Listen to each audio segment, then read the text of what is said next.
This is a very sweet lifestyle. We live deep in the forest, basically, and it's very quiet.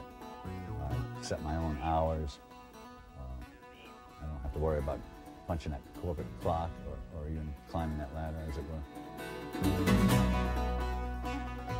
My parents had a hobby of being rock hounds, and in the lapidary trade, basically you cut rocks and make jewelry out of them. That led to becoming a professional jeweler. One day, a friend asked us if we could build a kitchen pot rack for him, and I thought it would be a great thing to do. I had been reading books about blacksmithing, and I thought this would be the opportunity to do that. So I made a pot rack for him, and then they wanted another piece. They wanted to see if I could do a little coffee table, and that worked out quite well, and it led me right into doing blacksmithing, which is basically the same as jewelry, only easier. You know, it's bigger work, it's harder physically, but emotionally and mentally it's much easier because you don't have to make yourself feel small to do it.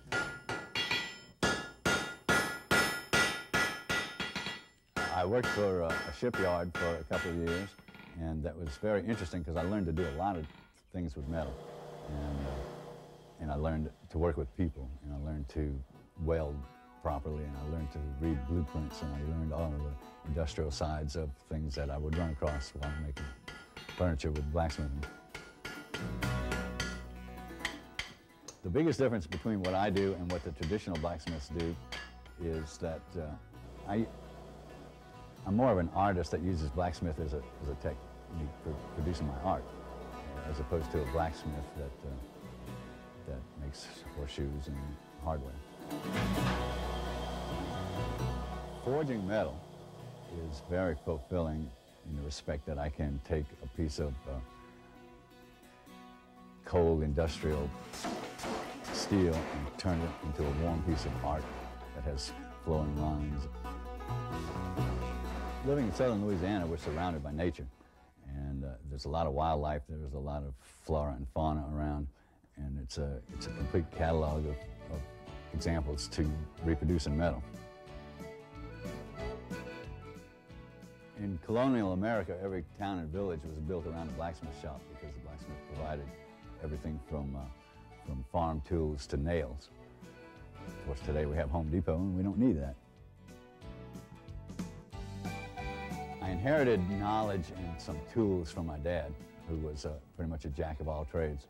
And when I first started to do blacksmithing work, I used a piece of railroad track for an anvil, and I used a torch, an oxyacetylene torch, for my heat source. It's both art and craft, and there is no difference between art and craft. You know, if you're a good artist, you know your craft. You know how to use your techniques. With blacksmithing, there's no sense in reinventing the wheel. The techniques have been developed over 6,000 years. You know, if you want to make a particular shape, there's a way to do that, and so you should learn to do the traditional techniques and then use them in a manner that suits you. You know, that's probably the main difference between traditionalists and the modernists.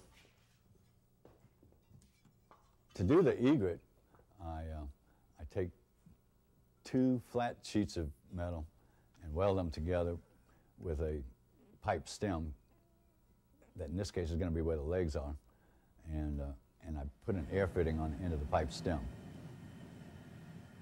Then I heat the piece up in the gas forge until it gets very hot, close to 2,000 degrees. Pull the piece out, stick the air hose to it, and it inflates like a balloon. The hot metal is very soft and very pliable. For young people that were interested in learning blacksmithing, we have a group, and we're the Louisiana Metalsmith Association, and our group has a meeting every month at different members' forges. We do demonstrations. We have a conference once a year down in Covington. We network basically so that when you have questions or when you're looking for material or when you need answers to questions, we have a whole group of people to call on just for that purpose. I like doing this kind of work because it allows me to express my artistic side, and it also allows me to work with my hands. it's fulfilling in that I can create a thing. I can actually make something. I make things that end up being pretty as well as functional.